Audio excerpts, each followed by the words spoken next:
दोस्तों नमस्कार। सिर्फ 9 महीने का वक्त बचा है और उसके बाद 2024 के चुनाव दरवाजे पर खड़े होंगे। और ये 2024 ना तो 2019 है और ना ही 2014 है। सिर्फ साल के ऊपर मत जाइए बल्कि बदलती हुई राजनीति को समझने की कोशिश कीजिए। इस दौर में मोदी सरकार और मोदी सत्ता का मतलब क्या कुछ रहा है। बीते 9 बरस में कमोवेश इस देश ने हर दिन मोदी सत्ता की ताकत को अनुभव किया है। लेकिन फिर ऐसा क्या है कि पहली बार मोदी सरकार को खुद पर भरोसा डगमगा चुका है। मोदी सत्ता अपने आप पर भरोसा अपने बूते चुनाव जीतने का कर नहीं पा रही है। आरएसएस के मुखपत्र ऑर्गेनाइजर के संपादक को लिखना पड़ता है कि अब मोदी चेहरे से काम नहीं चलेगा। और पटना में जब विपक्ष के तमाम नेता बैठते हैं तो एक झटके में बीजेपी के भीतर यह एनालिसिस शुरू हो जाती है कि अगर वाकई गठबंधन हो गया और एक एक कैंडिडेट का सामना करना पड़ गया, यानी 1 to 1 की स्थिति आ गई, तो 150 सीट भी छू पाएंगे या नहीं छू पाएंगे यह भी दूर की गोटी हो जाएगी। तो फिर ऐसा क्या है कि एक झटके में मोदी सरकार की अपनी रणनीति, मोदी सत्ता की अपनी बिसात एक झटके में बदलने लगी है। और उसे लगने लगा है कि अब अगर मंत्रिमंडल विस्तार भी करना है तो उस मंत्रिमंडल विस्तार की जगह सिर्फ अपने उन सहयोगियों को जगह देने की है जिसके आश्रय चुनाव जीतना है। यानी अभी तक जो विपक्ष में नजर आ रहे हैं या फिर बीजेपी के साथ खड़े हुए नहीं हैं, उनको साथ लेकर आना और उनको साथ लाने के लिए मोदी मंत्रिमंडल में सभी को जगह दे देना। और इतना ही नहीं, जो साथ आए उसके सामने बीजेपी का कद भी छोटा कर देना, यानी बीजेपी की महत्ता बचेगी नहीं। यह वही बीजेपी है जो उद्धव ठाकरे को एक वक्त सीएम नहीं बनने देना चाहती थी और 2.5 साल का समझौता भी करने की दिशा में गई नहीं। यह वही बीजेपी है जो कुमार स्वामी को मुख्यमंत्री बनने की दिशा में जाने देना नहीं चाहती थी और नहीं जाने दिया। यह वही बीजेपी है जिसमें बीजेपी के पास सारे मलाईदार मंत्रालय रहने चाहिए और समूचे राज्यों की राजनीति केंद्र इस लिहाज से साधता रहा कि बीजेपी के नेता वहां पर किस तरीके से लाभ के पद पर रहेंगे। लेकिन यह वही बीजेपी अब खड़ी है जहां पर विपक्ष में खड़े राजनीतिक दलों की कतारों को साथ लेकर आना है। गठबंधन के तौर तरीके झटके में बदल देने चाहिए और यह गठबंधन और पॉलिटिकल पार्टी और राज्य 1-2 या आधे दर्जन नहीं है, दर्जन भर से ज्यादा राजनीतिक दल और राज्यों की राजनीति में हिचकोले मारती बीजेपी सब कुछ त्याग देना चाहती है। एक बार एक झटके में विपक्ष आकर खड़ा हो जाए, क्योंकि अगर वह तमाम गठबंधन के साथी जिसका दिवा स्वप्न देखा गया है और जिसे पूरा करने के लिए मोदी और अमित शाह लग चुके हैं, अगर वह पूरा हो जाए तो 2024 चुनाव जीत जाएंगे। और 2024 चुनाव इसलिए जीतने की जरूरत है क्योंकि विपक्ष की राजनीति तो हमने कभी की ही नहीं है। गुजरात में भी सत्ता में रहे, केंद्र में भी सत्ता में रहे, तो विपक्ष बीजेपी भी अब विपक्ष की आदी नहीं रही। आरएसएस भी अब वो आरएसएस नहीं रही जिसमें से निकला हुआ प्रचारक नैतिकता के बल का पाठ पढ़ाए कि करप्शन के साथ नहीं जाना है। अब तो प्रचारक बदल गया, प्रधानमंत्री बदल गए, अब तो नेता बदल गए, बीजेपी बदल गई, आरएसएस बदल गई। तो एक झटके में सोचिए यह सब क्यों बदल गया और इसको बदलने के पीछे वो कौन सी स्थिति है। इस तस्वीर को शायद राहुल गांधी या कांग्रेस के जरिए समझा जा सकता होगा, लेकिन एक तस्वीर देखिए, यह तेलंगाना की तस्वीर है। लाखों लोगों की मौजूदगी राहुल की रैली को लेकर, यह 48 घंटे पुरानी तस्वीर है, लेकिन इस तस्वीर के मायने क्या होते हैं, क्योंकि तेलंगाना का बॉर्डर एक तरफ आंध्र से लगता है तो दूसरी तरफ महाराष्ट्र से लगता है। और जिस राजनीति को साधने के लिए बीजेपी बढ़ना चाहती है, चेहरा नरेंद्र मोदी का खड़ा करना चाहती रही, उस दृष्टि में एक झटके में क्या कांग्रेस तो खड़ी नहीं हो रही है और राहुल गांधी जिस लिहाज से लोकप्रिय हो चले हैं, कहीं उसका डर तो नहीं है। तो क्यों नहीं विपक्ष में सेंध लगाई जाए, इसका जिक्र होगा, सिलसिलेवार तरीके से किया जाएगा।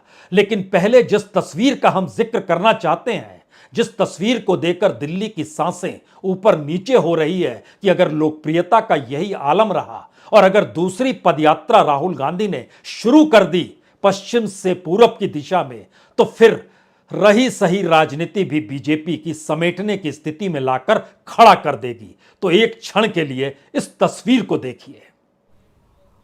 और यह तस्वीर हैदराबाद से 200 किलोमीटर दूर खम्माम की है।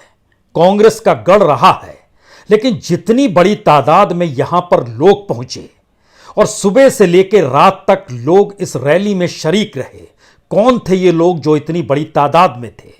क्योंकि यहां के गरीब, आदिवासी, अल्पसंख्यक, किसान, छोटे दुकानदार, इनकी तादाद तकरीबन 80% है और यही वो वोट बैंक है जिस पर कांग्रेस की नजर है। और यही वो लोग हैं जो मुश्किल हालात में, दिल्ली में बीजेपी सरकार हो या वहां पर केसीआर हो, इनके सामने जिंदगी जीने की जद्दोजहद मुश्किल वाली है। राहुल गांधी ने इसी नब्ज को पकड़ा, अपना पूरा भाषण इसी के इर्द गिर्द उन्होंने देना शुरू किया। और इतनी बड़ी तादाद में तब लोगों की मौजूदगी जब राज्य सरकार ने राज्य परिवहन निगम की बस देने से इनकार कर दिया। ट्रकों को जगह जगह रोका जाने लगा और देर शाम तक चलती हुई इस रैली में लाखों की तादाद में लोगों का जमावड़ा जिस तर्ज पर हुआ, उसने दिल्ली तक के लिए मुश्किल पैदा कर दी, क्योंकि कल तक बीजेपी मान रही थी वह दूसरे नंबर पर है। लेकिन इस रैली ने दिखलाया कि कांग्रेस अगर नंबर 1 पर है तो फिर बीजेपी कहीं नहीं होगी, शायद इसीलिए। यह तस्वीर यकीनी तौर पर बीजेपी के भीतर खौफ पैदा कर रही है। इस तस्वीर का डर दिल्ली की सत्ता में किस तरीके से समाया हुआ है। जब वो मंत्रिमंडल विस्तार की दिशा में बढ़ना चाह रही है और मंत्रियों के साथ जब प्रधानमंत्री बैठक करते हैं तो जिक्र आजकल का नहीं करते हैं। वो जिक्र करते हैं कि 2047 में, यानी आजादी के 100 बरस के बाद भारत कैसा होगा, उस दिशा में मंत्री काम करें। यानी मंत्रियों के भीतर यह खौफ नहीं आना चाहिए कि अगले मंत्रिमंडल विस्तार में किसकी कुर्सी जा रही है और बहुतों की कुर्सी यकीनी तौर पर जा रही है। तो वह सिर्फ अपने इलाके में, अपने क्षेत्र में 9 बरस की उपलब्धियों का जिक्र करें, प्रधानमंत्री मोदी की तस्वीर को चस्पा करें और उसके जरिए जिस गुणगान को करें उसमें वोट कम से कम बचे रह जाएं, इस दिशा में मंत्री बढ़ जाएं। यही वो मंत्र है जो कि प्रधानमंत्री अपने मंत्रियों को देते हैं 24 घंटे पहले। लेकिन अब जिस मंत्रिमंडल विस्तार की दिशा में प्रधानमंत्री मोदी बढ़ रहे हैं उसमें बीजेपी की जरूरत नहीं है, क्योंकि बीजेपी का मतलब अगर सिर्फ मोदी और शाह है तो फिर किसी को मंत्री बनाने से क्या लाभ, और किसी भी राज्य में किसी भी बीजेपी के नेता को मंत्री बनाने से क्या लाभ। तो फिर जरा उस फेरिस्त को समझिए जिस फेरिस्त में अब बीजेपी चाहती है, अब मोदी शाह चाहते हैं हर कोई साथ आकर खड़ा हो जाए, अलग अलग मुद्दों पर साथ हो, अलग अलग मुद्दों के मदद के सहारे वो अपनी जरूरत को केंद्र को बताए, केंद्र उस जरूरत को पूरा करे और 2024 के मैदान में सभी एक साथ हों। तो आइए उस लिस्ट को इसलिए समझिए क्योंकि कल जगन रेड्डी पहुंचेंगे दिल्ली। वह अमित शाह से मुलाकात करेंगे, प्रधानमंत्री मोदी से मुलाकात करेंगे। यूसीसी पर किस दिशा में जाएं वह, इसको लेकर इससे ज्यादा महत्वपूर्ण है वो बातचीत होगी कि चंद्रबाबू नायडू को जब आपने साथ ले लिया है तो हमारा क्या होगा, यह जगन रेड्डी का सवाल हो सकता है। और जगन रेड्डी इस सवाल को पूछे ऐसी व्यवस्था अमित शाह की भी साथ ने कर दी है। चंद्रबाबू नायडू साथ खड़े हैं। तो क्या चंद्रबाबू नायडू के सांसद आपको अब दिल्ली में मंत्री के तौर पर दिखाई देंगे? सिर्फ चंद्रबाबू नायडू का जिक्र करने की जरूरत नहीं है। यहां पर जिक्र तो एकनाथ शिंदे के साथ आए हुए शिवसेना के सांसदों को भी आप मंत्री के तौर पर देखेंगे। और तो और जिस लिहाज से जिक्र हो रहा है कि शरद पवार का साथ छोड़कर आए अजीत पवार और उनके साथ जो कद्दावर नेता हैं, जो एक लिहाज से शरद पवार के दाएं बाएं हाथ के तौर पर जाना जाते थे, वह भी केंद्र की मंत्री मंडल में शामिल हो जाएं। महज ये 3-4 पार्टियां हैं? जी नहीं, एक एक करके समझिए कि इसमें अकाली दल को भी शामिल होना है। यानी पंजाब के भीतर भी गठबंधन मजबूत करना और साथ लेकर आना है। महाराष्ट्र के भीतर शिंदे का शिवसेना गुट है, अजीत पवार का एनसीपी गुट है। बिहार के भीतर उपेंद्र कुशवाहा जो ओबीसी वोट बैंक साधे, जीतन राम मांझी जो शेड्यूल कास्ट वोट बैंक यानी दलित वोट बैंक को साधें, चिराग पासवान कम से कम अपने पिता की विरासत के आश्रय लोकसभा चुनाव में जीत दिला दें, क्योंकि पिछली बार 6 सीट रामविलास पासवान की पार्टी ने जीती थी, लोक जनशक्ति पार्टी ने, तो क्यों नहीं उनके विरासत को स्पेस दिया जाए और जगह दी जाए। पंजाब के भीतर अकाली दल तैयार खड़ा है, वो किसी क्षण भी ऐलान हो सकता है। आंध्र प्रदेश में चंद्रबाबू नायडू हैं, लेकिन चंद्रबाबू नायडू अगर आंध्र की राजनीति में दखल देते हैं तो वह तेलंगाना की राजनीति में भी दखल देते हैं। और तेलंगाना के भीतर जो टीआरएस की भूमिका है, जो अब बीआरएस हो गई है, सीधे कहे तो केसीआर की जो भूमिका है वह इसलिए महत्वपूर्ण है क्योंकि केसीआर को बीजेपी की बी टीम बताने में कोई गुरेज नहीं करते हैं राहुल गांधी। जब वो तेलंगाना में रैली 48 घंटे पहले कर रहे थे, और उस 48 घंटे में से 24 घंटे कम कर दीजिए तो 24 घंटे के बाद वहां पर अखिलेश यादव पहुंचते हैं और वो गलभैयां डालते हैं उसी टीआरएस नेता से, केसीआर से, और कहते हैं कि हम दोनों मिलकर मोदी को हराएंगे। मैसेज वहां से निकलकर एक झटके में उत्तर प्रदेश में आकर ठहर जाता है। तो क्या अखिलेश यादव भी साइलेंट तरीके से कहीं बीजेपी के साथ खड़े नजर तो नहीं आएंगे? मायावती साइलेंट तरीके से खड़ी हो चली है। उत्तर प्रदेश के भीतर की राजनीति में चंद लोग और हैं जो अपने तौर पर साथ खड़ा होना चाहते हैं। उसमें अपना दल पहले से है, निषाद पार्टी पहले से है, सुहेल देव भारतीय समाज पार्टी लगभग अब बीजेपी की बात कहने लगी है और एक मैसेज दे रही है कि अखिलेश की पार्टी से भी निकलकर साथ में लोग आ जाएंगे। ध्यान दीजिए तो जिस रणनीति को बिछाया जा रहा है उसमें महाराष्ट्र के भीतर, बिहार के भीतर, पंजाब के भीतर, आंध्र प्रदेश के भीतर, तेलंगाना के भीतर, उत्तर प्रदेश के भीतर और फिर कर्नाटक के भीतर भी जब आप देवगौड़ा को देखेंगे तो हो सकता है आपके जहन में अब यह सवाल हो कि क्या वाकई जेडीएस अपने बूते चुनाव लड़ेगी या साथ आकर खड़ी हो जाएगी। तो साथ लाकर खड़े करना कोई बहुत मुश्किल काम नहीं है और ऐसे में बचे दो लोग कांग्रेस के साथ तो जाएंगे नहीं, अपने बूते जाएं, लेकिन वह सॉफ्ट कॉर्नर बीजेपी को लेकर रखें जहां जहां जिक्र कांग्रेस का हो, क्योंकि 2024 का चुनाव आमने सामने वाला हो सकता है। अगर जिन 3-4 राज्यों में चुनाव होने हैं वहां पर कांग्रेस जीत गई तो, और वहां पर बीजेपी बहुत कमजोर है, वो राजस्थान हो, वो छत्तीसगढ़ हो, वो मध्य प्रदेश हो, वो तेलंगाना हो। यह अलग मसला है कि 3 दिनों के बाद प्रधानमंत्री रायपुर में चुनावी बिगुल फूंकने जा रहे हैं, लेकिन बावजूद इसके अगर उसके बगल में उड़ीसा को देखिएगा तो नवीन पटनायक ने विपक्ष की कतार में बैठना मंजूर नहीं किया और केंद्र की नीतियों के साथ गाहे बगाहे ये कहकर खड़े रहे कि अगर हम ना खड़े होंगे तो फिर राज्य को जो मदद केंद्र से मिलती है उसमें बाकी राज्यों की तर्ज पर भी यहां ब्रेक लग जाएगी, तो ब्रेक लगने नहीं देना है। और ममता बनर्जी भी एक लिहाज से बार बार खुद अपने बूते चुनाव लड़ने की दिशा में बढ़ेगी। वह कोई स्पेस पश्चिम बंगाल में कांग्रेस या लेफ्ट को देने की स्थिति में आएगी नहीं। ध्यान दीजिए तो एक तरफ बीजेपी गठबंधन की एक पूरी लंबी लकीर खींचकर खड़ी है और इन सब के बीच एक सवाल बार बार नीतीश कुमार को लेकर भी खड़ा हो ही जाता है कि कहीं नीतीश कुमार 2024 से पहले पलट तो नहीं जाएंगे। हालांकि वह इस भूमिका में है कि समूचे विपक्ष को एकजुट कर रहे हैं, लेकिन जिस समूचे विपक्ष को एकजुट कर रहे हैं उसमें ममता बनर्जी ने ही कहा था पटना में बैठक कीजिए, और ममता बनर्जी के नेता ही कह रहे हैं, एक नहीं 2 नेता कह रहे हैं हमें विपक्ष एकता की क्या जरूरत है, हम तो अपने बूते रहेंगे। नीतीश कुमार ने ही शरद पवार को इनवाइट ये कहकर किया था चंद और नेताओं को लेकर साथ आइए, मैसेज बड़ा होना चाहिए, तो प्रफुल्ल पटेल पहुंचे थे और उसके प्रफुल्ल पटेल तुरंत एक झटके में बीजेपी के साथ सरकार बनाने को तैयार और केंद्र में मंत्री बनने के लिए, और किस मंत्रिमंडल के भीतर शामिल होकर किस मंत्री को देखना है, उन्हें किस विभाग को देखना है, इस दिशा में सौदेबाजी हो रही है। क्या उनको एविएशन दोबारा दे दिया जाएगा? बहुत काम किया है उन्होंने गड़बड़ी के तौर पर, कई क्षेत्रों में उन्होंने काम की है अपने तौर पर, जो एक पहचान है कि करप्शन इस देश की राजनीति में कोई मायने नहीं रखती है। तो क्या इस कतार के भीतर जब इस बात का जिक्र है कि उत्तर प्रदेश में समाजवादी पार्टी और जयंत चौधरी भी क्या करेंगे, वह कांग्रेस के साथ टिक पाएंगे या नहीं टिक पाएंगे, और बिहार के भीतर जब आरजेडी की घेराबंदी करने की तैयारी हो चली है तो क्या नीतीश कुमार को समझाने के लिए दिल्ली से अब हरिवंश आए हैं। हरिवंश एक अच्छे संपादक रहे हैं।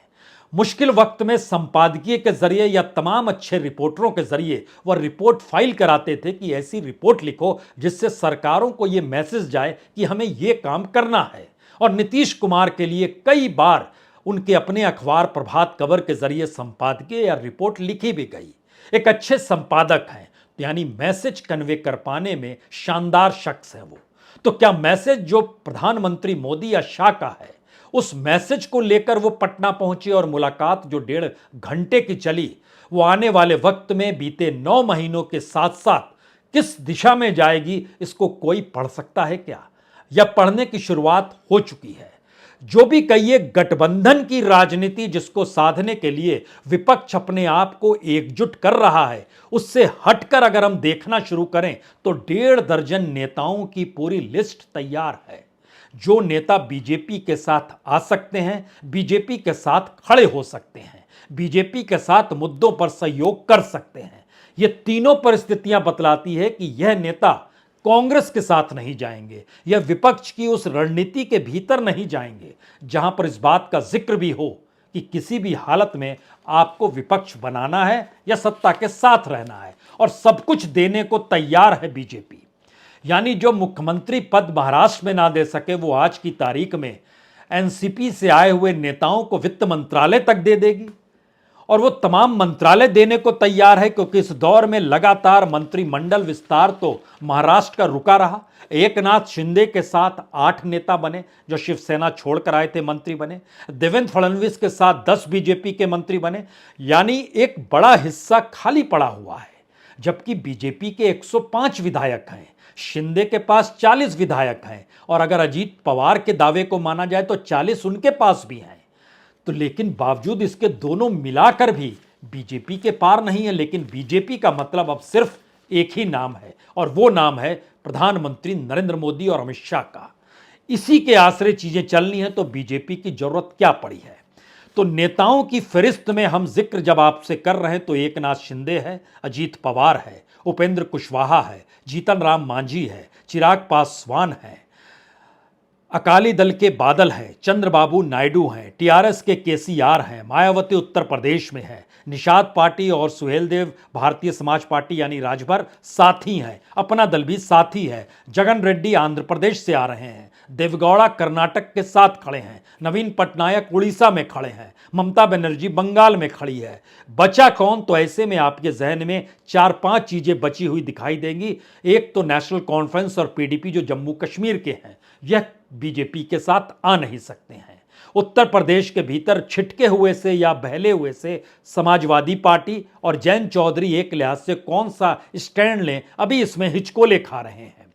आरजेडी अपने तौर पर अपने पांव पे खड़ी रहेगी, वो रहे या ना रहे, वो जानती है कि बिहार की राजनीति में विपक्ष की हैसियत उसी की है। लेकिन कांग्रेस जिस लिहाज से लगातार आगे बढ़ रही है, या लोगों के जहन में यह सवाल है कि अगर बीजेपी को हटाना है तो छत्रपों से काम नहीं चलेगा।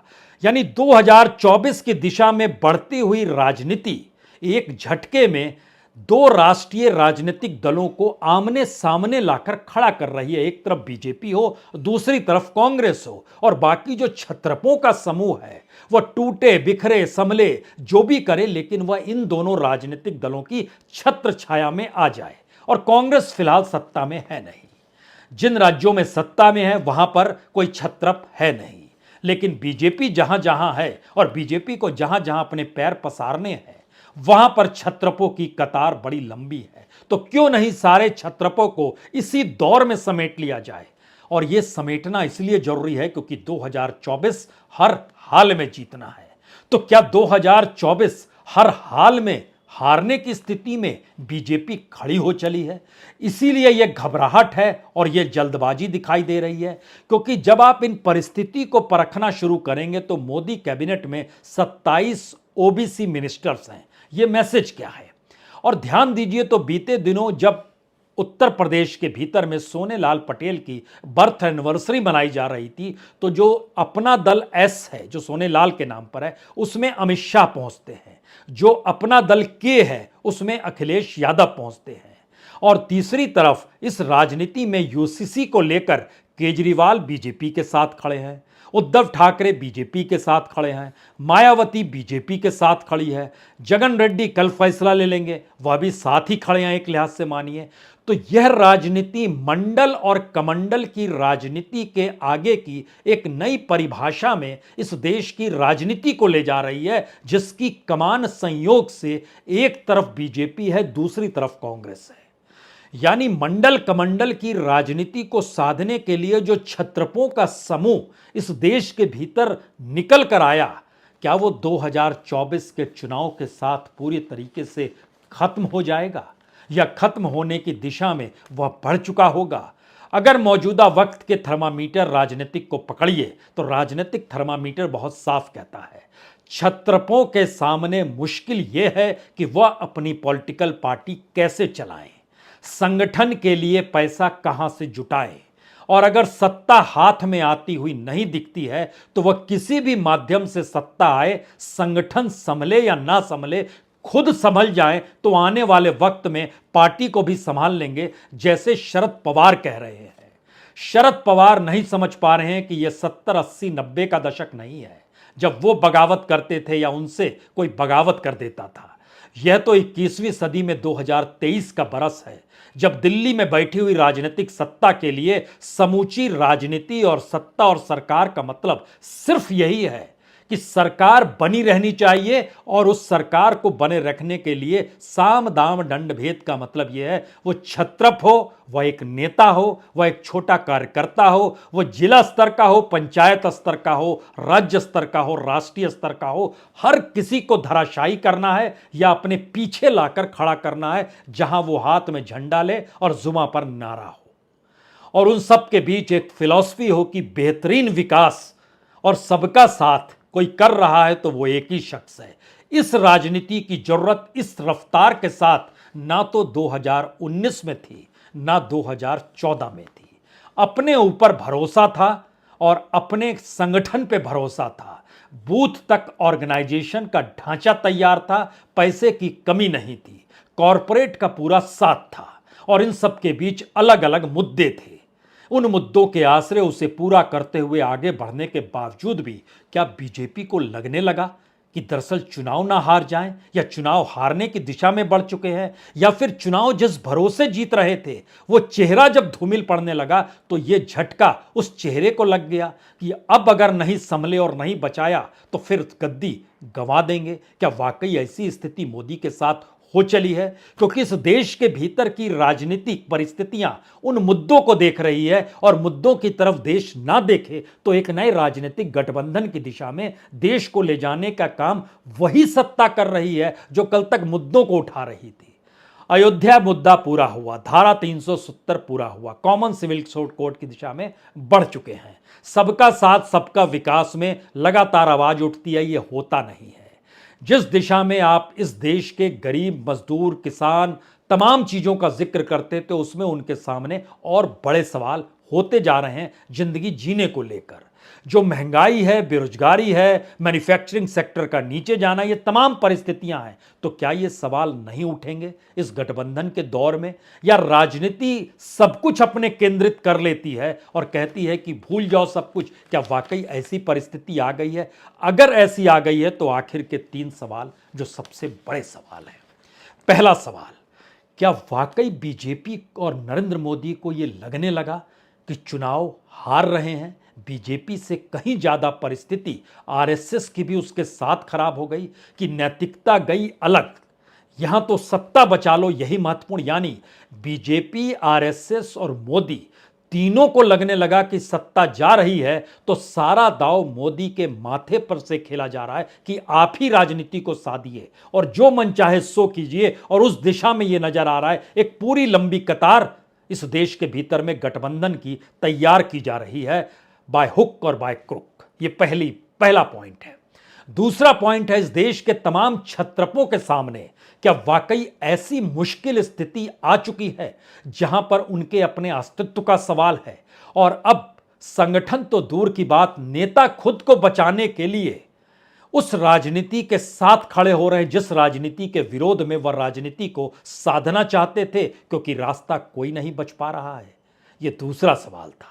और तीसरा सवाल, क्या वाकई कांग्रेस या राहुल गांधी की लोकप्रियता इतनी मजबूत इस देश में होती चली जा रही है, जिसके पीछे बीजेपी का ना तो कोई संगठन है, ना ही इस तरीके का राजनीतिक प्रयास है, ना ही कोई मिशन मोड में कांग्रेस नजर आती है। सिर्फ एक नेता के आश्रय और लगभग अजगर की तरह सोई हुई कांग्रेस के तमाम कार्यकर्ता जो देश भर में मौजूद हैं, उनकी गैर सक्रियता ही इस देश के भीतर उस जनता को सक्रिय कर रही है जहां वो विकल्प खोज रही है। क्या वाकई इस देश की जनता का चुनाव 2024 है, जिसके नायक राहुल गांधी बना दिए गए हैं या वो बन गए हैं? ये तीन सवालों के अक्स में 2024 इसलिए 2019 और 2014 से अलग है क्योंकि एक तरफ पहली बार मोदी के साथ वह पूरा का पूरा गठबंधन का गुलदस्ता है जिसको निशाने पर मोदी लेते रहे, और दूसरी तरफ वो जनता है जिसको कुछ समझ नहीं आ रहा है कि कौन सा रास्ता चुने। तो ऐसे में उसके सामने आखिर में बचेगी वही कांग्रेस, वही राहुल गांधी। तो क्या ऐसी परिस्थिति में 2024 खड़ा हो चला है? अगर हो चला है तो नजर रखिए मंत्रिमंडल विस्तार पर, नजर रखिए महाराष्ट्र में मंत्रिमंडल के लगातार बंटवारे को लेकर, और नजर रखिए उस तमाम अलग अलग छत्रों पर जो आज नहीं तो कल आपको बीजेपी के साथ नजर आने वाले हैं। बहुत बहुत शुक्रिया, बहुत बहुत शुक्रिया।